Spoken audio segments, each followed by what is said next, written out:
কার্যত দিনভর বৃষ্টিতে জনজীবন বিপর্যস্ত। তবে বৃষ্টিকে উপেক্ষা করে জলপাইগুড়ি জেলা পুলিশের ধূপগুড়ি ট্রাফিক পুলিশের কর্মীরা তাদের কর্তব্যে অবিচল। ধূপগুড়ির মূল ট্রাফিক মোড় থেকে শুরু করে ছোট বড় বিভিন্ন ট্রাফিক পয়েন্ট, এমনকি স্কুলের শপিং মলের সামনে, থানা রোডের সামনে প্রায় সমস্ত জায়গাতে ডিউটি চালিয়ে যেতে হচ্ছে ট্রাফিক গার্ড সহ সিভিক পুলিশদের। বৃষ্টিতে ডিউটি করতে সমস্যায় জেরবার তারা অবশেষে ধূপগুড়ির ট্রাই ওসি আজ সাত সকালে তাদের হাতে ছাতা তুলে দেওয়ায় অনেকটাই সমস্যা থেকে মুক্তি হবেন তারা।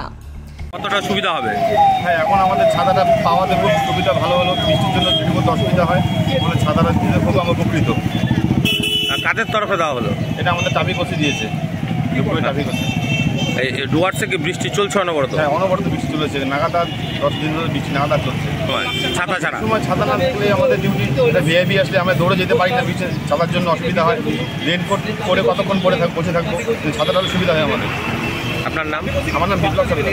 দেওয়া হবে আজকে মোটামুটি 50 থেকে 55 কি কারণে দেওয়া হচ্ছে, কাদের তরফে? এখন বৃষ্টি হচ্ছে, প্রচণ্ডভাবে বৃষ্টি হচ্ছে বা ডিউটি করতে একটু অসুবিধা হচ্ছে।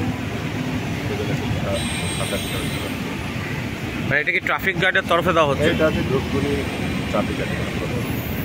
এখন কতটা বৃষ্টি হচ্ছে এলাকায়? বৃষ্টি তো প্রচুর বৃষ্টি হচ্ছে, রাতভর বৃষ্টি হচ্ছে, বিপদ বৃষ্টি হচ্ছে, সেজন্য এই সমস্যা হচ্ছে।